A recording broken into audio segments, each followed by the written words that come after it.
Olá, boa noite. Eu me chamo Lívia, sou do segundo período de Letras e hoje eu e minha amiga Graciene, que também é minha colega de classe, nós iremos falar sobre ética. O que seria a ética?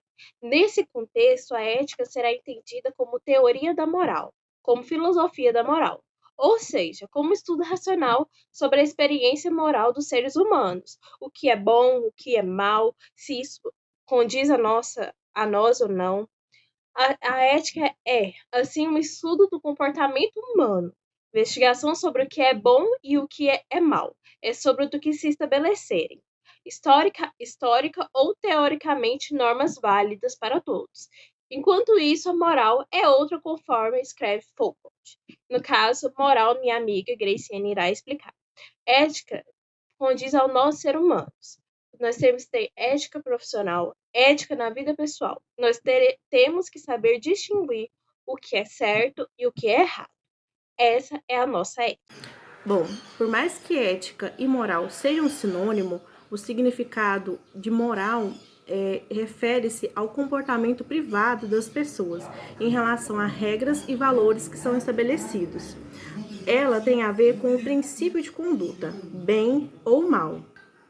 Nesse âmbito, podemos dizer que uma pessoa é moralmente correta diante de algumas situações, como, por exemplo, encontrar uma carteira e devolvê-la.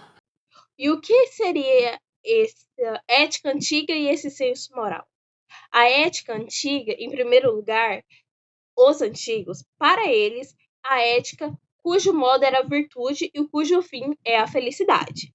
Realizava-se pelo comportamento virtuoso, entendido como uma ação que era conforme à natureza, sendo por natureza um ser racional, virtuoso e quem domina as paixões e seguia pela razão. Esta dá normas à vontade humana, para que esta possa deliberar corretamente. A norma é vivida e aceita como se fosse estabelecida e definida por algo que os gregos denominaram a natureza, por uma natureza que está acima de cada indivíduo e é igual a todos. E o senso moral e a ética os dois estão relacionados. No entanto, enquanto a primeira busca reflexão mais amplas do que seriam os valores morais que norteiam os seres humanos, o senso moral tem como base os costumes, tabus, tradições peculiares que permeiam cada sociedade. É aquilo que vem de berço, podemos dizer assim. É algo valioso, é a nossa cultura que é cravada em nós. Senso moral é as nossas culturas, nossas tradições, as nossas religiões, os nossos costumes.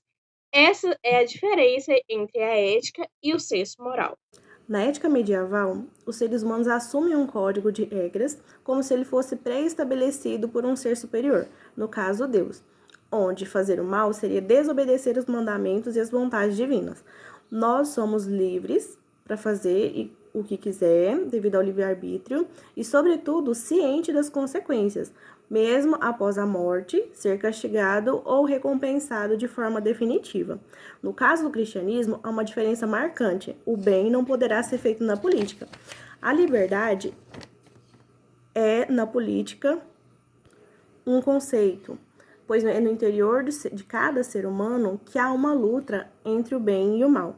E ela se manteve no padrão grego, o de que o bem pode ser feito dentro de uma comunidade, a dos que têm a mesma fé. Na ética moderna, a moral é estabelecida pelos próprios humanos. Na vida moderna, a coletividade é a soma dos indivíduos, onde a lei se estabelece a fim de se protegerem. Maquiavel e Hobbes dizem que o ser humano, por natureza, são maus. Portanto, se não tem regras e normas estabelecidas, eles não farão bem, sempre farão mal. Rousseau, ao contrário, diz que tendemos para o bem, mas o que ambos desses autores concordam é que não somos seres morais, mas nos tornamos morais a partir de leis e regras que são estabelecidas. Kant diz que devemos respeitar aos outros, a qualquer outro, pela dignidade humana, independentemente se a pessoa é boa ou ruim. Já Aristóteles diz que temos 3 formas de amizade. Temos amizade por prazer, amizade por interesse e amizade por virtude. Então, podemos chegar à conclusão que nem todos os valores são compatíveis entre si, tornando complicada a convivência humana. Max Weber insiste em dizer que existe uma luta entre deuses e que nós devemos nos posicionar em relação a isso. E o que seria essa ética da convicção? Bom, de modo geral, a ética da convicção vale os princípios, as convicções, independente de resultado que ela pode alcançar perante a sua ação humana. Na ética da responsabilidade é totalmente diferente, porque eles prezam pelas consequências.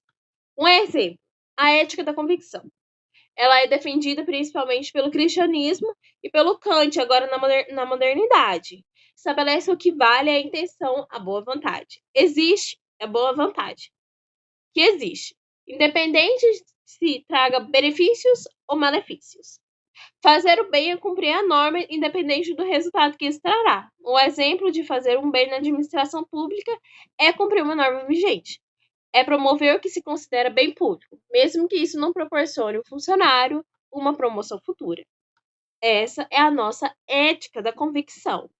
A ética da responsabilidade nos ensina que devemos ter em consideração o resultado de nossas ações, ou seja, o que importa não é os princípios ou a intenção, mas sim o resultado final. No caso, Maquiavel diz que o bom político deve ser capaz de entrar no mal para fazer o bem. Já falamos de ética, já falamos sobre ética das convicções, medieval, antiga, senso moral. E o que seria essa crise ética? Por todas as razões previamente delineadas, percebe-se que o problema moral é permanente e não passageiro. Desde o momento em que assumimos quem somos, nós fazemos história. Também assumimos que somos e decidimos o que é bem e o que é mal. Mas nesse caso, Kant, preferimos desvencializarmos do peso de sermos livres, no caso mais específico, falando do ponto de vista filosófico. A dificuldade de indicar uma solução para o problema ético se deve também ao impasse teórico, em que os especialistas da ética estão metidos hoje em dia. Já sentimos mais dificuldades em sermos éticos e entramos nesta crise. Se compararmos a crise da ética com o que vulgarmente denominamos crise ética, certamente damos conta de que, do ponto de vista teórico, a primeira exige muito mais do que a segunda, que seria resolvível apenas com o ponto de vista prático.